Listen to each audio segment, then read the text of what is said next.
জাতীয় থেকে আন্তর্জাতিক, প্রান্তিক জনপদ থেকে নগর চারপাশে ঠিক কি ঘটছে এই মুহূর্তে তা নিয়ে আয়োজন এখন চারদিক।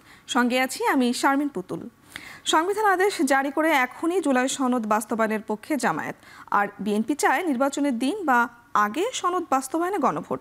রোববার জুলাই সনদ বাস্তবায়নের প্রক্রিয়া চূড়ান্তে ঐকমত্য কমিশনে ফের বৈঠকে বসলে এ কথা জানায় দলগুলো। অন্যদিকে রাজনৈতিক দলগুলোকে আগের অবস্থান পরিবর্তন করে জুলাই সনদ বাস্তবায়নের উপায় বের করার আহ্বান জানিয়েছেন জাতীয় ঐকমত্য কমিশনের সহসভাপতি অধ্যাপক ডক্টর আলী রিয়াজ। জাতীয় ঐকমত্য কমিশনের বাস্তবায়ন প্রক্রিয়া নিয়ে বৈঠকের সূচনা বক্তব্যে এ কথা বলেন তিনি।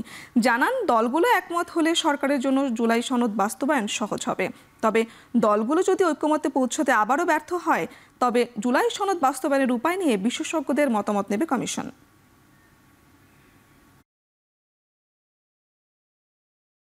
জুলাই সনদ বাস্তবায়ন অর্ডার, এই অর্ডারের মধ্যে এগুলো ইনক্লুড থাকবে। এখানেই নির্বাচনের কথাও বলা থাকবে, এখানেই দ্বিকক্ষ বিশিষ্ট পার্লামেন্টের কথাও বলা থাকবে, এখানেই বলা থাকবে উচ্চকক্ষ কিভাবে গঠিত হবে, নিম্নকক্ষ কিভাবে গঠিত হবে।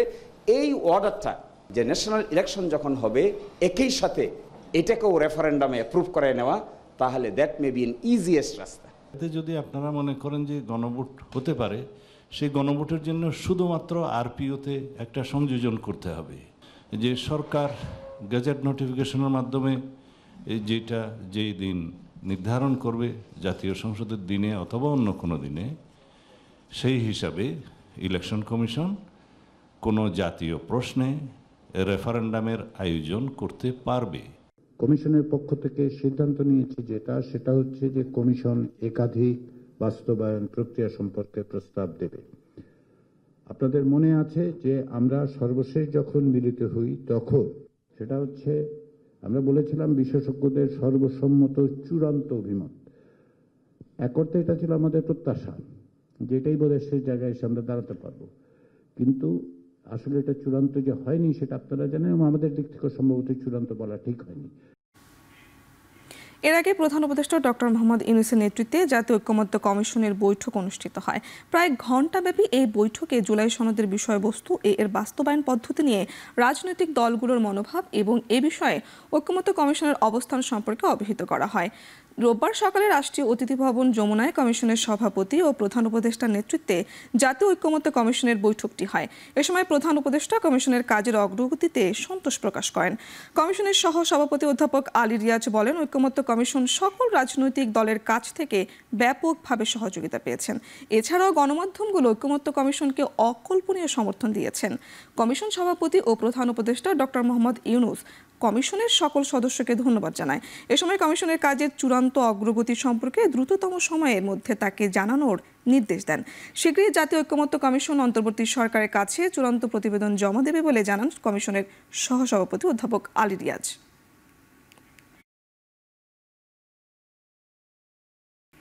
রোহিঙ্গা প্রত্যাবাসনের আগ পর্যন্ত সহযোগিতা অব্যাহত রাখার অঙ্গীকার করেছে জাতিসংঘ, জানালেন বিএনপির স্থায়ী কমিটির সদস্য আমির খসরু মাহমুদ চৌধুরী। সকালে বিএনপির চেয়ারপারসনের কার্যালয়ে গুলশান ঢাকায় নিযুক্ত জাতিসংঘ আবাসিক সমন্বয়কারী গোয়েন লুইস ও হিউম্যান রাইটসের অ্যাডভাইজার হুমা খানের সঙ্গে বৈঠক করেন দলের মহাসচিব মির্জা ফখরুল ইসলাম আলমগীরের নেতৃত্বে বিএনপির একটি প্রতিনিধি দল।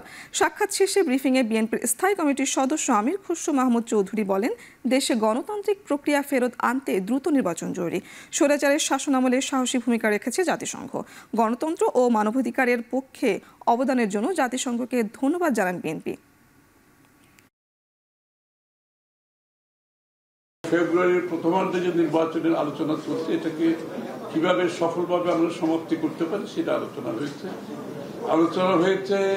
বাংলাদেশের রোহিঙ্গাদের সহায়তার ব্যাপারে বাংলাদেশ সরকার এবং বিদেশিদের রোহিঙ্গার বিষয়টা, রোহিঙ্গা প্রত্যাবর্তন, মানবেতর জীবনযাপন করছে, এগুলো নিয়ে আলোচনা হয়েছে।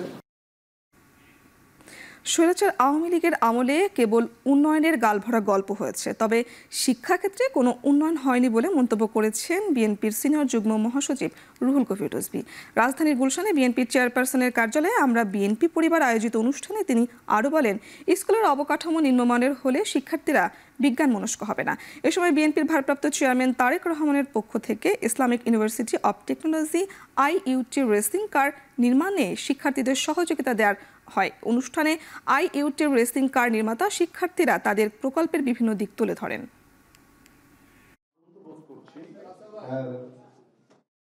আমাদের সামনে কত ফানুস দেখানো হয়েছে, মেট্রো রেল,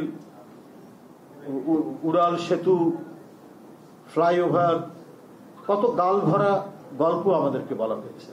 কিন্তু একটা জাতির যে মেরুদণ্ড, তার যে উপযুক্ত শিক্ষা, সেই শিক্ষা কার্যক্রমকে ধ্বংস করে দেওয়া হয়েছে। এটাই ফ্যাসিস্টরা যুগে যুগে করেছে। আপনি বিভিন্ন দেশে যেখানে একদলীয় দুঃশাসন আছে, এক ব্যক্তির শাসন আছে, সেখানে এটাই দেখা যায়। জামায়াতের আমির ডক্টর শফিকুর রহমানের সঙ্গে ঢাকায় নিযুক্ত সুইজারল্যান্ডের রাষ্ট্রদূত রেতো রেঙ্গুলি সাক্ষাৎ করেছেন। সকালে রাজধানীর বসুন্ধরায় জামায়াতের আমিরের কার্যালয়ে এ সাক্ষাৎ অনুষ্ঠিত হয়। রাষ্ট্রদূত ডক্টর শফিকুর রহমানের স্বাস্থ্যের খোঁজ খবর নেন এবং তার পরিপূর্ণ সুস্থতা কামনা করেন।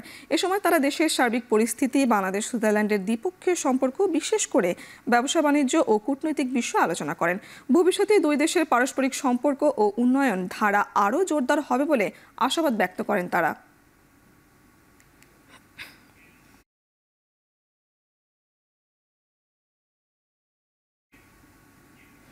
দল হিসেবে আওয়ামী লীগের বিরুদ্ধে বেশ কয়েকটি অভিযোগ জমা পড়েছে আন্তর্জাতিক অপরাধ ট্রাইব্যুনালে। দ্রুতই বিচারের জন্য তদন্ত শুরু হবে বলে জানিয়েছেন ট্রাইব্যুনালের চিফ প্রসিকিউটর তাজুল ইসলাম। এদিন কুষ্টিয়াতে 6 জনকে হত্যাসহ আলাদা 3টি অভিযোগে আওয়ামী লীগের যুগ্ম সাধারণ সম্পাদক মোহাম্মদ মাহবুবুল আলম হানিফ সহ 4 জনের বিরুদ্ধে মানবতা বিরোধী 3টি অভিযোগের শুনানি শেষ হয়। এর আগে সকালে ট্রাইব্যুনালে অভিযোগ দাখিল করেন প্রসিকিউশন। কুষ্টিয়াতে 6 জনকে হত্যা, গণভবনে বৈঠক করে আন্দোলন দমনে উস্কানি ও কুষ্টিয়া জেলার আওয়ামী লীগ নেতাদের আন্দোলনের দমনের উস্কানি 3টি অভিযোগ আনা হয়েছে তাদের বিরুদ্ধে।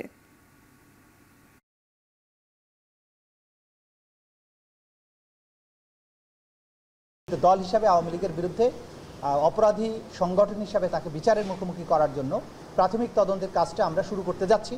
সেটা যদি পুরো দমে শুরু হয়, তখন আমরা বলতে পারবো আপনাদেরকে যে আওয়ামী লীগের বিচারের মুখোমুখি হওয়ার ব্যাপারটা কত দূর আছে। আওয়ামী লীগ নেতা সদরউদ্দিন খান, আসগর আলী, আতাউর রহমান আতা সহ মোট 4 জনের বিরুদ্ধে একটি নতুন ফর্মাল চার্জ আন্তর্জাতিক অপরাধ ট্রাইব্যুনাল 2-এ দাখিল করা হয়েছে। সেটার উপরে আজকে শুনানি অনুষ্ঠিত হয়েছে।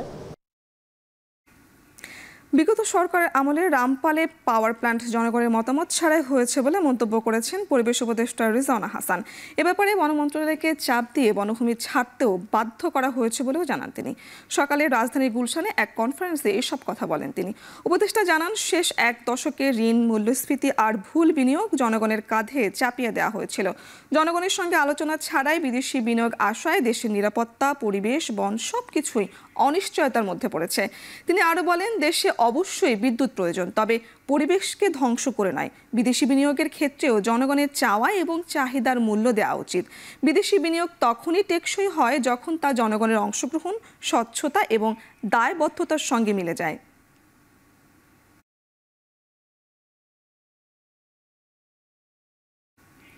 এদিকে সচিবালয় সহ সারা দেশে পলিথিন এবং সিঙ্গেল ইউজ প্লাস্টিক ব্যবহার বন্ধ করতে আজ থেকে নজরদারি শুরু করেছে পরিবেশ মন্ত্রণালয়। এই নজরদারি চলবে আগামী 31 ডিসেম্বর পর্যন্ত। এরপর আগামী 1 জানুয়ারি থেকে সচিবালয়ে সিঙ্গেল ইউজ এবং সব ধরনের প্লাস্টিক সামগ্রী নিষিদ্ধ থাকবে। তারা যদি কেউ পলিথিন শপিং ব্যাগ নিয়ে আসে, আমরা বিকল্প একটা ব্যাগ দিয়ে দিচ্ছি। আজকে থেকে কিন্তু যাত্রাটা শুরু, এই নিষিদ্ধের যাত্রাটা শুরু। এটা তো অভ্যাসের ব্যাপার। আপনি দেখবেন আপনার এখানে কোনো একজন ভিজিটার এসেছে, কাউকে একটা নাস্তা আনতে পাঠালেন, সে বাইরের থেকে হয়তো একটা অভ্যাসবশতই ব্যাগ নিয়ে চলে আসলো। সেটা যাতে না হয় সেজন্য আজকে থেকে নিয়ে শুরু করে 31 ডিসেম্বর পর্যন্ত আমরা নজরদারিটা করব। আশা করি 1 জানুয়ারি থেকে সচিবালয় সম্পূর্ণভাবে একবার ব্যবহার্য প্লাস্টিক মুক্ত হবে। রাজধানীর ফরেন সার্ভিস একাডেমিতে কথা বলছেন ঐক্যমত্য কমিশনের সহ সভাপতি অধ্যাপক আলী রিয়াজ। সরাসরি চলে যাচ্ছে সেখানে। অংশগ্রহণ নিশ্চিত করা, তাদের সম্মতির জন্য একটি গণভোট অনুষ্ঠানের ব্যাপারে সকল রাজনৈতিক দলই একমত হয়েছেন। এটি প্রথম ধাপ হিসেবে আমরা মনে করছি যে বাস্তবায়ন প্রক্রিয়ার বিষয়ে রাজনৈতিক দলগুলোর মধ্যে ঐক্যমতের এটি একটি বড় রকমের অর্জন এবং একটি বড় রকমের পদক্ষেপ এবং একটি প্রথম পদক্ষেপ। আমরা অত্যন্ত আশাবাদী যে অন্যান্য বিষয়গুলোতেও আমরা রাজনৈতিক দলগুলোর মধ্যে এই ঐক্যমত্য গড়ে তুলতে পারব। ফেব্রুয়ারির নির্বাচনের মধ্য দিয়ে যে আইনসভা তৈরি হবে সেই আইনসভা যেন মৌলিক সাংবিধানিক সংস্কারগুলো করতে পারে এবং তাকে টেকসই করতে পারে, তার জন্য এই আইনসভাকে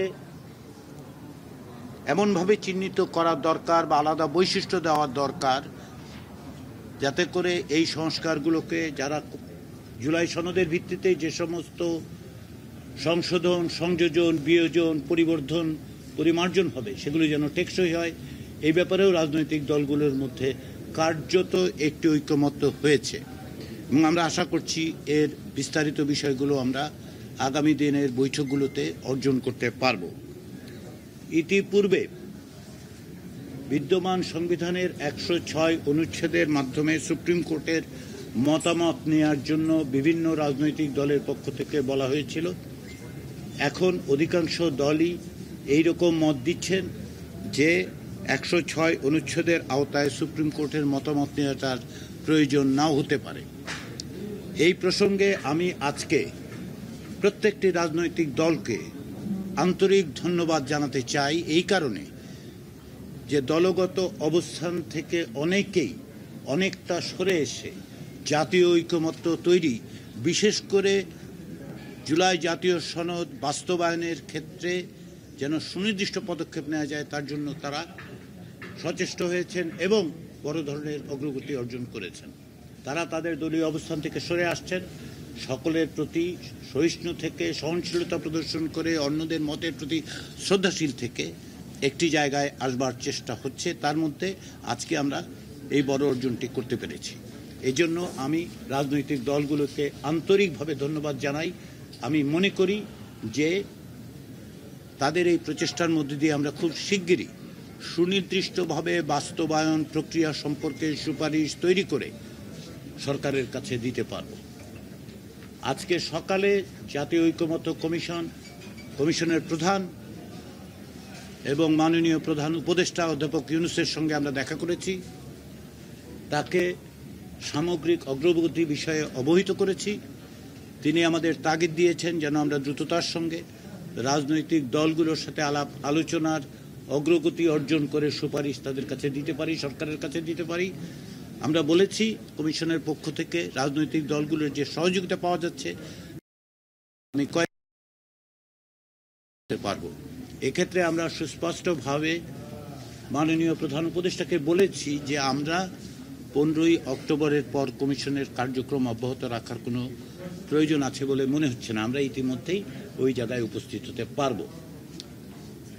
ইতিমধ্যে যে সনদ, সেই সনদের ব্যাপারে আমরা রাজনৈতিক দলগুলোকে অনুরোধ করেছিলাম যে সনদ স্বাক্ষর করার জন্য তাদের প্রতিনিধিদের নাম পাঠানোর জন্য।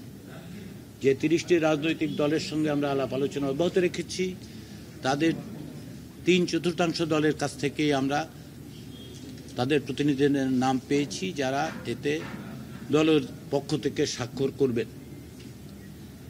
আমরা অনুরোধ করেছি যে সমস্ত দলের পক্ষ থেকে এখন পর্যন্ত নাম পাওয়া যায়নি এবং আমরা মনে করি যে সাংগঠনিক ব্যস্ততা এবং বিভিন্ন কারণে সেটা হয়তো সম্ভব হয়নি। আমরা আশা করছি আগামী কয়েকদিনের মধ্যেই তারা সেটা দেবেন। আমাদের এই আলোচনা আগামীতে 8 তারিখ বিকেলবেলা আবার আমরা বসব। রাজনৈতিক দলগুলোর পক্ষ থেকে আরও খানিকটা সময় চাওয়া হয়েছে। আমরা সেই সময়টা মনে করি যে প্রয়োজন। ইতিমধ্যে কমিশন যে বিশেষজ্ঞ প্যানেল আছে তার সাথেও আলোচনা করবে। তার কারণ হচ্ছে যে আজকে যে সমস্ত বিষয় এসছে সেগুলোকে কিভাবে সুস্পষ্টভাবে একটি আইনি এবং সাংবিধানিক প্রক্রিয়ার মধ্যে নেওয়া যায় তারা যেন সে বিষয়ে আমাদেরকে সাহায্য করেন। রাজধানী ফরেন সার্ভিস একাডেমিতে কথা বলছেন ঐকমত্য কমিশনের সহসভাপতি অধ্যাপক আলী রিয়াজ। এতক্ষণ সরাসরি যুক্ত ছিলাম সেখানে। চট্টগ্রামের সীতাকুণ্ডের জঙ্গল সলিমপুরে সংবাদ সংগ্রহ করতে গিয়ে দুর্বৃত্তদের হামলার শিকার হয়েছেন এখন টেলিভিশনের চট্টগ্রাম ব্যুরো প্রধান ও বিশেষ প্রতিনিধি হোসেন জিয়াদ, চিত্র সাংবাদিক পারভেজ রহমান এবং চালক মাহবুবুল আলম। বেলা 11:30টার দিকে এ হামলার ঘটনা ঘটে। আহতদের চিকিৎসার জন্য চট্টগ্রাম মেডিকেল কলেজ হাসপাতালে ভর্তি করা হয়েছে। হামলায় আহত সাংবাদিক জানান, গতকাল স্থানীয় 2 গ্রুপের সংঘর্ষের ঘটনার সংবাদ সংগ্রহকালে সকালে জঙ্গল সলিমপুরে যান তারা। এ সময় দুর্বৃত্তরা তাদের উপর অতর্কিত হামলা চালায় এবং বেধড়ক মারধর করে। এতে এখন টেলিভিশনের বিশেষ প্রতিনিধি ও চট্টগ্রাম ব্যুরো প্রধান হোসেন জিয়াদের মাথা ফেটে যায়। আহত হন চিত্র সাংবাদিক পারভেজ রহমান ও চালক মাহবুব। ভাঙচুর করা হয় ক্যামেরা, ছিনিয়ে নেওয়া হয় মোবাইল ও মানিব্যাগ। দ্রুত হামলাকারীদের চিহ্নিত করে গ্রেফতারের দাবি জানিয়েছেন Chittagong television reporters network, Chittagong TV camera journalist association এবং চট্টগ্রাম মেট্রোপলিটন সাংবাদিক ইউনিয়ন সহ চট্টগ্রাম সাংবাদিক ইউনিয়ন। এদিকে বিকেলে আহত সাংবাদিক হোসেন জিয়াদ ও তার সহকর্মীদের দেখতে চট্টগ্রাম মেডিকেল কলেজ হাসপাতালে যান city mayor doctor Shahadat Hossain. এ সময় হামলায় জড়িতদের বিরুদ্ধে দ্রুত ব্যবস্থা নেওয়ার কথা জানান তিনি।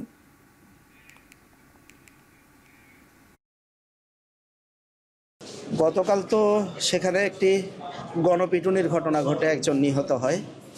আমরা সকালে সেই ঘটনার ফলো আপ সংবাদ সংগ্রহে যাই। ছিন্নমূল এলাকায় যাওয়ার পরেই অতর্কিতভাবে আক্রমণ শুরু হয় এবং 30-40 জন মানুষ আমাকে মারধর করে, আমাদের ক্যামেরা ভেঙে ফেলে।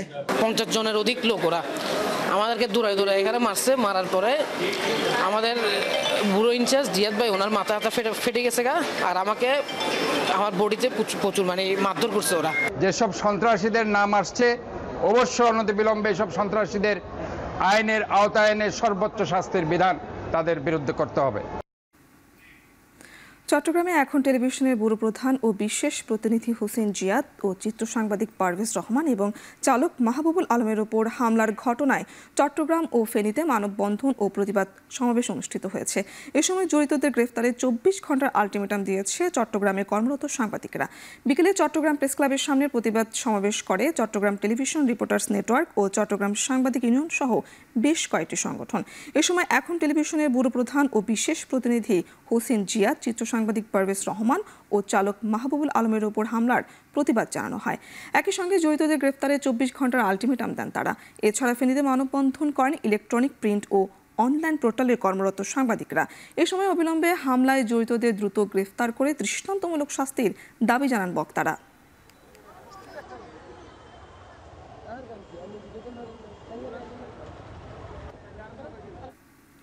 বাগেরহাটে সাংবাদিককে হত্যার প্রতিবাদে নাটোরে মানববন্ধন কর্মসূচি পালন করেছেন বিভিন্ন গণমাধ্যমে কর্মরত সাংবাদিকেরা।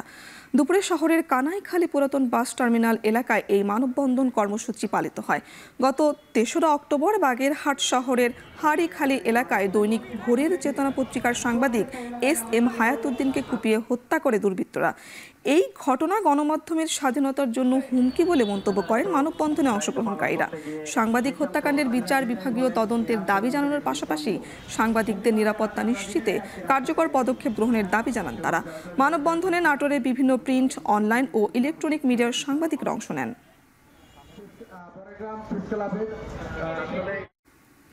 স্বরাষ্ট্র উপদেষ্টা জাহাঙ্গীর আলম চৌধুরী বলেছেন, ধর্ষণের অভিযোগ তুলে ফ্যাসিস্টদের মদদে খাগড়াছড়িতে অস্থিরতার চেষ্টা করছিল পার্শ্ববর্তী একটি দেশ।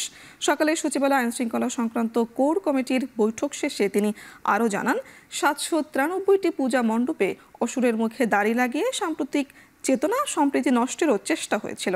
যারা এসবের সাথে জড়িত ছিল তাদের শনাক্ত করে ব্যবস্থা নেওয়া হবে বলেও জানান স্বরাষ্ট্র উপদেষ্টা। যে ধর্ষণের ঘটনা নিয়ে এত তুলকামাল কাণ্ড হয়েছে, মেডিকেল রিপোর্টে সেই ধর্ষণের কোনো আলামতেই পাওয়া যায়নি। সাম্প্রদায়িক সম্প্রীতি নষ্ট করার চক্রান্তে পেছনে ফ্যাসিস্টদের দোসরদের মদত রয়েছে, যা ইতিমধ্যে প্রতিমান হয়েছে। একটি পার্শ্ববর্তী দেশ দুর্গাপূজার প্রতিমা তৈরি করার সময় আমাদের মাননীয় প্রধান উপদেষ্টাকে যেভাবে নিন্দনীয়ভাবে উপস্থাপন সংবাদ পাওয়া গেছে এবং অসুরের মুখে দাড়ি দেওয়ার কাজটির মধ্যে তারই যোগসূত্র দেখা যাচ্ছে। বান্দরবানে মিয়ানমার সীমান্তের অভ্যন্তরে নতুন করে উত্তেজনা দেখা দিয়েছে। এতে স্থানীয়দের মধ্যে আতঙ্ক বিরাজ করছে। গতরাতে তুমব্রু সীমান্তে থেমে থেমে ভেসে আসে গোলাগুলি ও বিস্ফোরণের শব্দ। স্থানীয়রা জানান, গত 1 অক্টোবর থেকে মিয়ানমার অভ্যন্তরের সীমান্তে নিয়ন্ত্রণ নিতে আরাকান আর্মির সঙ্গে রোহিঙ্গাদের সশস্ত্র সংগঠন আরসা ও RSOর মধ্যে সংঘর্ষ চলছে। এতে মিয়ানমারের লাগোয়া বাংলাদেশের বিভিন্ন সীমান্ত এলাকা থেকে মাঝে মধ্যেই গোলাগুলি ও বিস্ফোরণের শব্দ ভেসে আসছে। এতে সীমান্তবর্তী বাসিন্দাদের মধ্যে আতঙ্ক বিরাজ করছে। বিজিবির পক্ষ থেকে জানানো হয়, সংঘর্ষ গোলাগুলি ও বিস্ফোরণের ঘটনাটি বাংলাদেশের সীমান্ত থেকে 3 থেকে 400 মিটার দূরে। এ অবস্থায় সীমান্ত এলাকায় বিজিবি সতর্ক অবস্থানে রয়েছে বলেও জানানো হয়েছে।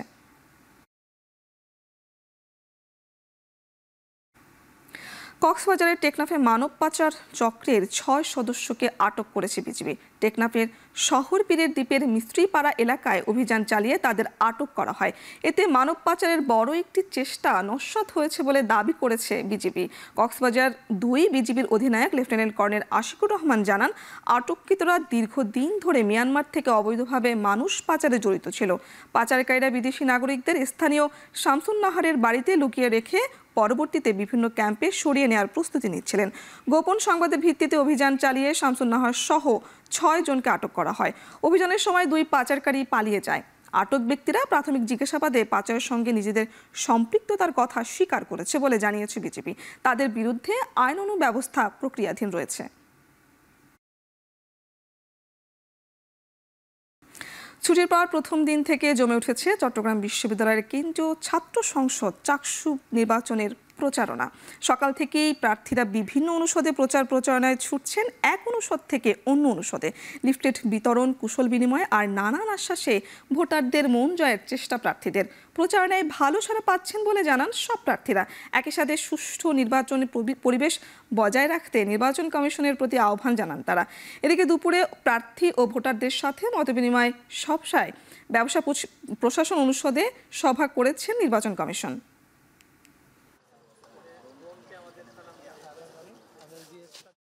দীর্ঘদিনের যে মিথ ছিল ছাত্র শিবিরকে নিয়ে, আমরা যখন থেকে কাজ করার সুযোগ পেয়েছি আমরা তাদের কাছে গিয়েছি, আমাদের বক্তব্যগুলো তুলে ধরার চেষ্টা করেছি। ভাই বোনদের যে প্রশ্ন ছিল ছাত্র শিবিরকে নিয়ে, আমাদের দেখার পর সেই প্রশ্নগুলোর উত্তর আমাদের দিতে হয় নাই। এখনও হচ্ছে পরিবেশ হচ্ছে সন্তোষজনক। সকল যারা প্রার্থীরা নির্বাচনে দাঁড়িয়ে করছে সবার অবস্থান আছে, তো আমরা আশা করি সেটা বজায় থাকবে নির্বাচনের দিন পর্যন্ত, ফলাফল পর্যন্ত। পরিবেশ খুব ভালো এবং আনন্দঘন একটা পরিস্থিতি বিরাজ করতেছে। তো এই পরিবেশটা যদি সকল স্টুডেন্ট যদি ক্যাম্পাসে থাকতো তাহলে আমাদের ক্ষেত্রে ভালো হতো। আমরা অনেক স্টুডেন্টকে রিচ করতে পারতাম, তাদের সমস্যাগুলো আমরা তুলে আনতে পারতাম। তো এখনও তো বেশ কিছুদিন সময় আছে, দেখা যাক কি হয়। টানা ছুটির পর ক্যাম্পাসে ফিরতে শুরু করেছেন রাজশাহী বিশ্ববিদ্যালয়ের শিক্ষার্থীরা। সকাল থেকেই ডাকসু নির্বাচনের প্রচারণায় ব্যস্ত সময় পার করছেন প্রার্থীরা। আবাসিক হল, টুকিটাকি চত্বর, পরিবহন মার্কেট, একাডেমি ভবন সংলগ্ন সড়কগুলোতে প্রচারণা বিতরণ করেন তারা। প্রার্থীরা জানেন শিক্ষার্থীরা দাবি ও অধিকার নিয়ে কাজ করবেন তারা। এর আগে 20 সেপ্টেম্বর পোষ্যকোটা ইস্যুতে শিক্ষার্থীদের মধ্যে হাতাহাতির ঘটনায় জড়িতদের শাস্তি ও প্রাতিষ্ঠানিক সুবিধার দাবিতে শিক্ষক ও কর্মচারীরা ক্যাম্পাস শাটডাউন ঘোষণা করেন। এতে ছাত্রদল সহ বিভিন্ন প্যানেল ও স্বতন্ত্র প্রার্থীদের অনেকে ভোট পেছানোর দাবি তোলেন। পরে 25 সেপ্টেম্বরের ভোট পিছিয়ে 16 অক্টোবর নির্ধারণ করে নির্বাচন কমিশন। পাশাপাশি কেন্দ্রীয় ছাত্র সংসদ নির্বাচনের প্রচারণার সময়সীমা বৃদ্ধি করা হয়। এতে 5 থেকে 14 অক্টোবর পর্যন্ত আচরণবিধি মেনে প্রচারণা চালাতে পারবেন প্রার্থীরা। আমাদের যে প্রচারণা তফসিল অনুযায়ী আজ থেকে প্রচারণার সময় আবার দেওয়া হয়েছে। আমরা প্রচারণায় নেমেছি এবং আমরা আবারও শিক্ষার্থীদের দ্বারে দ্বারে যাব, আমাদের বার্তা পৌঁছে দেব। যত সংখ্যক শিক্ষার্থী আছে ক্যাম্পাসে এবং সবাই আসতে শুরু করেছে, সবার কাছে যাওয়ার চেষ্টা করতেছি। শিক্ষার্থীদের কাছে আমরা আজকে থেকে আবারও যাওয়া শুরু করেছি এবং হলগুলোতে আমাদের গণসংযোগ আজকে থেকে আবারও জোরদার হবে। আমরা আশাবাদী 16 তারিখ ইনশাল্লাহ রাকসু নির্বাচন হবে। নিয়োগ বিধি সংশোধন, বেতন বৈষম্য নিরসন ও টেকনিক্যাল পদমর্যাদা প্রদান সহ 6 দফা দাবিতে সারা দেশে অনির্দিষ্টকালের কর্মবিরতি পালন করছে স্বাস্থ্য সহকারীরা। বরিশালে বেলা 11:30টায় বাংলাদেশ হেলথ অ্যাসিস্ট্যান্ট অ্যাসোসিয়েশনের ব্যানারে কর্মবিরতিতে অংশ হিসেবে মানববন্ধন পালন করেন স্বাস্থ্য সহকারীরা। তারা বলেন, 6 দফা দাবি বাস্তবায়নে গত 1 অক্টোবর থেকে ইপিআই এবং আসন্ন টিসিবি টিকাদান ক্যাম্পেইনে সকল প্রকার কার্যক্রম বর্জন করে অনির্দিষ্টকালের জন্য কর্মবিরতি পালন করছে তারা। দাবি না মানলে আরও কঠোর কর্মসূচির হুঁশিয়ারি দেন আন্দোলনকারীরা। এদিকে সকাল থেকে নরসিংদীতে টিকাদান সহ অন্যান্য সেবা বন্ধ রেখে কর্মবিরতি পালন করছে স্বাস্থ্য সহকারীরা। নরসিংদীর প্রায় 3 শতাধিক স্বাস্থ্যকর্মী ও সংশ্লিষ্ট পদের কর্মীরা কর্মবিরতি পালন করছে।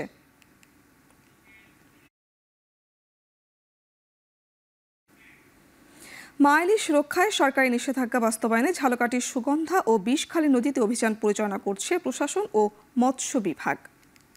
সকালে কলেজ খোয়াঘাট থেকে শুরু করে সুগন্ধা ও বিষখালী নদীর বিভিন্ন জায়গায় যৌথ অভিযান পরিচালিত হয়। অভিযানের সময় নিষেধাজ্ঞা অমান্য করে ইলিশ ধরার অভিযোগে একটি ট্রলার ও জাল জব্দ করে জেলা মৎস্য বিভাগ। গতকাল অবৈধভাবে ইলিশ বিক্রির দায়ে 4 জনকে জরিমানা করা হয়। ইলিশ রক্ষায় সরকার ঘোষিত 22 দিনের নিষেধাজ্ঞা চলবে 25 অক্টোবর পর্যন্ত। জেলা মৎস্য কর্মকর্তা জানান, ইলিশ রক্ষায় প্রশাসন কঠোর অবস্থানে রয়েছে আর নিষেধাজ্ঞা বাস্তবায়নে প্রতিদিন অভিযান পরিচালনা করা হবে।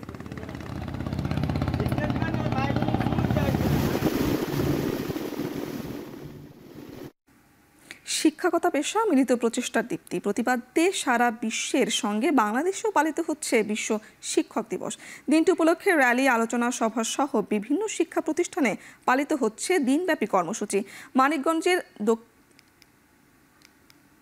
সিলেটে সকাল 10টায় বিভাগীয় কমিশনারের উপস্থিতিতে বের হয় বর্ণাঢ্য র্যালি। এতে জেলা প্রশাসক, প্রাথমিক, মাধ্যমিক ও উচ্চ মাধ্যমিক অধিদপ্তরের কর্মকর্তা ও বিভিন্ন শিক্ষা প্রতিষ্ঠানের শিক্ষক, শিক্ষার্থীরা অংশ নেন। এছাড়া বর্ণাঢ্য আয়োজনে নাটোরেও পালিত হয়েছে শিক্ষক দিবস। সকালে নাটোরে জেলা শিক্ষক সমিতির আয়োজনে একটি শোভাযাত্রা বের হয়। পরে জেলা প্রশাসকের কার্যালয়ের সামনে শতভাগ উৎসব ভাতা, চিকিৎসা ভাতা বৃদ্ধি সহ 3 দফা দাবিতে মানববন্ধন করেন শিক্ষকরা। মানববন্ধন শেষে জেলা প্রশাসকের কাছে স্মারকলিপি দেন শিক্ষকরা। শিক্ষক ও উন্নয়নের ক্ষেত্রে অসামান্য অবদানের স্বীকৃতিস্বরূপ 1995 সাল থেকে প্রতি বছর 5 অক্টোবর দিবসটি পালিত হয়ে আসছে। মানিকগঞ্জে দোকান মালিকের ছুরিকাঘাত করে প্রায় 22 ভরি স্বর্ণালংকার লুট করে নিয়ে গেছে দুর্বৃত্তরা। শনিবার রাতে শহরের স্বর্ণালংকার পট্টিতে এই ঘটনা ঘটে। পুলিশ জানায়, শনিবার রাতে 12:30টার দিকে শিবালয় উপজেলার মহাদেবপুর গ্রামের শুভদাস অভি অলংকার নামে তার স্বর্ণের দোকানে কাজ করছিলেন। এ সময় 2 জন দুর্বৃত্ত দোকানে প্রবেশ করে তাকে ছুরিকাঘাত করে প্রায় 22 ভরি স্বর্ণ লুট করে নিয়ে যায়। পরে স্থানীয়রা শোভাকে উদ্ধার করে জেলা সদর হাসপাতালে ভর্তি করেন। এদিকে ঘটনার প্রতিবাদ জানিয়ে জড়িতদের দ্রুত গ্রেপ্তারের দাবিতে রোববার সকালে বিক্ষোভ মিছিল করেছেন স্বর্ণ ব্যবসায়ীরা।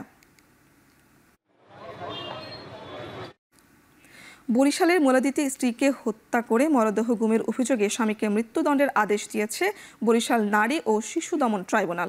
দুপুরে বরিশাল নারী ও শিশু দমন ট্রাইব্যুনালের বিচারক মোহাম্মদ রকিবুল ইসলাম এ আদেশ দেন। একই সাথে আসামিকে 1 লক্ষ টাকা জরিমানাও করা হয়। রায় ঘোষণার সময় আসামি আদালতে উপস্থিত ছিলেন। পরে তাকে জেল হাজতে প্রেরণ করা হয়।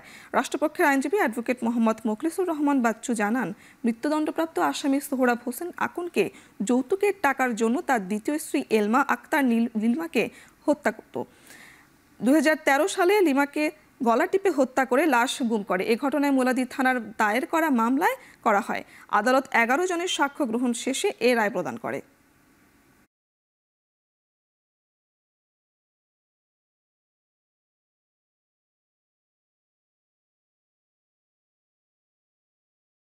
দেশের বাইরের খবর। পশ্চিমবঙ্গের দার্জিলিংয়ে ভারী বৃষ্টিতে সৃষ্ট আকস্মিক বন্যায় মৃত্যু হয়েছে অন্তত 17 জনের। ধসে গেছে সংযোগ সেতু ও মহাসড়ক। এতে পশ্চিমবঙ্গের সঙ্গে সিকিমের ও দার্জিলিংয়ের সঙ্গে শিলিগুড়ির সড়কপথ যোগাযোগ বন্ধ হয়ে গেছে। আটকা পড়েছে কয়েক হাজার পর্যটক। ক্ষয়ক্ষতি এড়াতে এরই মধ্যে টাইগার হিল ও রক গার্ডেন সহ দার্জিলিংয়ের বেশ কয়েকটি পর্যটন কেন্দ্র বন্ধ ঘোষণা করেছে স্থানীয় সরকার। বন্ধ রয়েছে টয় ট্রেন চলাচল। উদ্ধার অভিযান শুরু করেছে স্থানীয় উদ্ধারকর্মীরা। জরুরি প্রয়োজনে খোলা রয়েছে হটলাইন নম্বর। দার্জিলিংয়ের দুর্যোগপূর্ণ পরিস্থিতিতে নিজ বাসভবন নবান্ন থেকে পর্যালোচনা করছেন পশ্চিমবঙ্গের মুখ্যমন্ত্রী মমতা বন্দ্যোপাধ্যায়। সোমবার দুর্যোগ কবলিত এলাকা পরিদর্শন করবেন তৃণমূল প্রধান। এ ঘটনায় শোক জানিয়েছেন ভারতের প্রধানমন্ত্রী নরেন্দ্র মোদী। দার্জিলিং ছাড়াও ভারী বৃষ্টিতে তলিয়ে গেছে জলপাইগুড়ি, শিলিগুড়ি, কোচবিহারের বেশ কিছু এলাকা। মঙ্গলবার পর্যন্ত এসব জায়গায় বৃষ্টিপাত অব্যাহত থাকবে বলে জানিয়েছে পশ্চিমবঙ্গ আবহাওয়া বিভাগ।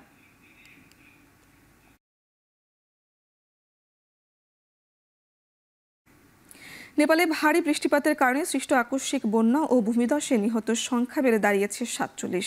এখনও নিখোঁজ রয়েছে অনেকে। টানা 3 দিনের বৃষ্টিতে দেশটির রাজধানী কাঠমান্ডু সহ বেশ কয়েকটি শহরে ভয়াবহ বন্যা দেখা দিয়েছে। বিপদসীমার উপর দিয়ে প্রবাহিত হচ্ছে কয়েকটি নদীর পানি। এর মধ্যে বন্যার পানিতে অনেক স্থানে ভেসে গেছে সেতু, রাস্তাঘাট ও যানবাহন। ক্ষতি এড়াতে নেপালের বিভিন্ন জেলায় রেড অ্যালার্ট জারি করা হয়েছে। নদী তীরবর্তী এলাকার মানুষের অন্যত্র সরিয়ে নিচ্ছে প্রশাসন। নেপালের আবহাওয়া বিভাগ পূর্বাভাস অনুযায়ী আগামী সোমবার পর্যন্ত নেপালের বিভিন্ন অঞ্চলে বৃষ্টিপাত অব্যাহত থাকবে। এদিকে সোম ও মঙ্গলবার সরকারি ছুটি ঘোষণা করেছে নেপালের স্বরাষ্ট্র মন্ত্রণালয়।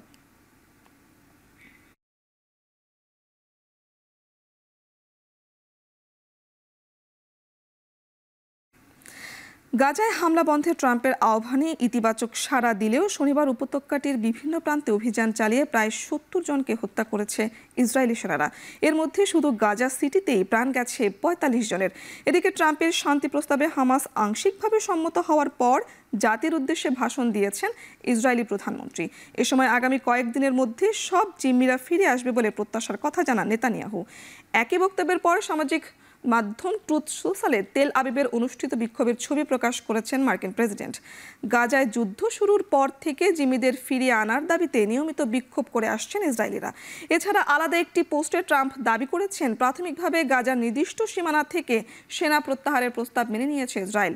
হামাস সবুজ সংকেত দিলে অবিলম্বে যুদ্ধবিরতি কার্যকর হবে। ট্রাম্প আরও জানিয়েছেন যুদ্ধবিরতি কার্যকর হলে জিম্মি ও বন্দীদের বিনিময় শুরু হবে।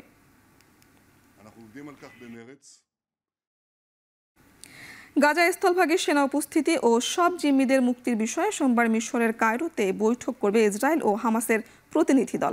মিশরের পররাষ্ট্র দপ্তর এক বিবৃতিতে এই তথ্য নিশ্চিত করেছে।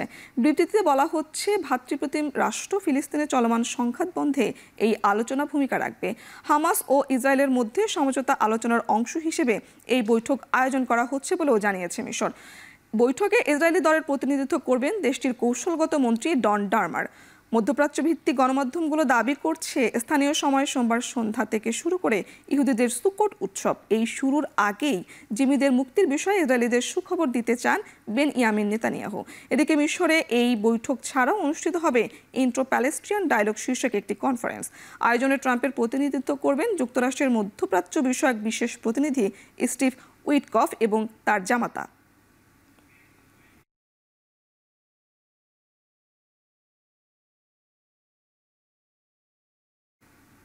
গাজায় ত্রাণ নিয়ে যাওয়া সমুদ্র ফ্লোটিলার নৌবহর থেকে আটক করা জলবায়ু কর্মী গ্রেটা থুনবার্গকে নির্যাতনের অভিযোগ উঠেছে ইসরায়েলি বাহিনীর বিরুদ্ধে।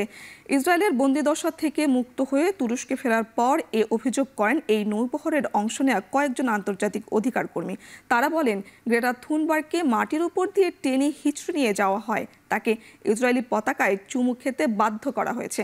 এদিকে গ্লোবাল সমুদ্র ফ্লোটিলা থেকে আটক হওয়া মানবাধিকার কর্মীদের মধ্যে নিরাপদে তুরস্কে পৌঁছেছেন 137 জন। এদের মধ্যে 36 জনই তুরস্ককে নাগরিক। অন্যরা যুক্তরাষ্ট্র, Italy, Malaysia, Kuwait, Switzerland, Tunisia, Libya, Jordan সহ বিভিন্ন দেশের অধিকার কর্মীরা।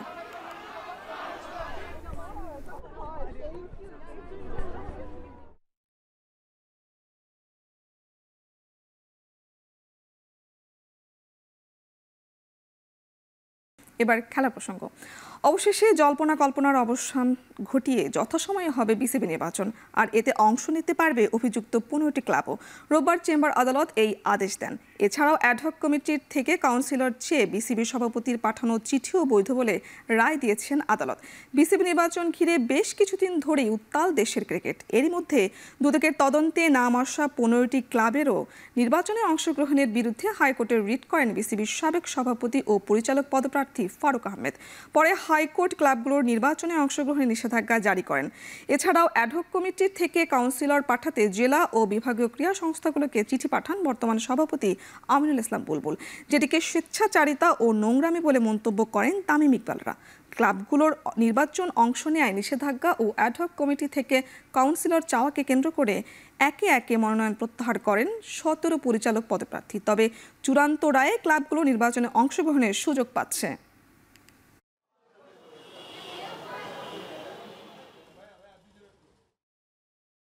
আগামীকালকে নির্বাচন হওয়াতে so far age relates to the first case, যেটা আপনার জেলা এবং বিভাগে যেই চিঠিটা নিয়ে প্রশ্ন করা হয়েছিল সেটা আর রয়েছে না। ইলেকশন উইল প্রসিড এবং ওই চিঠির কার্যকারিতাও কোনো এটা বহাল থাকবে। আগামীকালকে বিসিবি যে নির্বাচন হবে সেই নির্বাচনে ওই 15টি ক্লাব যার ভোটিং রাইটসটাকে স্থগিত করা হয়েছিল তারা ভোট দিতে পারবে।